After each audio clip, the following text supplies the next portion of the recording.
रत्नागिरी जिल्हा परिषदेची नवनियुक्त प्रतिनिधींसह सभा खेळीमेळीच्या वातावरणात पार पडली। यावेळी विरोधी पक्षनेते विक्रांत जाधव यांनी अनेक मुद्दे उपस्थित केले, काही सूचना मांडल्या। 15व्या वित्त आयोग निधीबाबत जोरदार चर्चा झाली। निधी सर्वांना समान वाटपाची मागणी करण्यात आली। यावेळी शिवसेना गटनेते बाबू महाप आणि उपाध्यक्ष विलास साळके यांनी सर्वांना समान निधी वाटपाचा शब्द दिला। आजच्या सभेत 15व्या वित्त आयोगाच्या निधीला मान्यता देण्यात आली। यावेळी सत्ताधारी आणि विरोधक यांचे एकमत दिसून आले।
तसं बघायला गेलं तर दिल्लीपासून जिल्ह्यापासून तालुक्यापर्यंत सत्ता आपलीच आहे।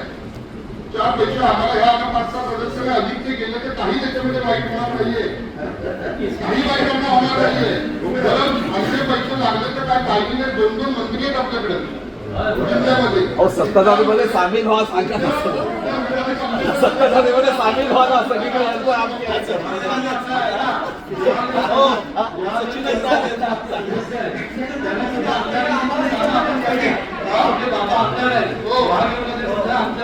काही हरकत नाही। जसं आम्ही पालकमंत्र्यांकडे गेलो, तसं आम्ही पालकमंत्र्यांकडे स्वतः जाऊन भेटलो आणि त्यांच्याकडनं तारीख आम्हाला मागितली आणि आमचे तुमच्या सदस्याला आपल्याकडे पाठवा आणि 100% द्यायची मी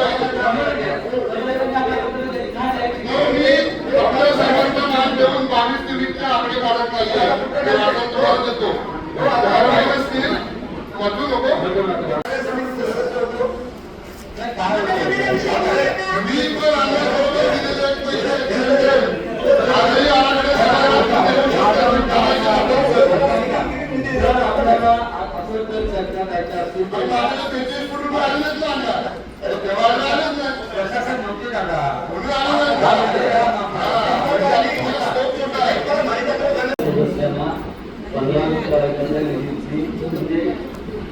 केली जाईल।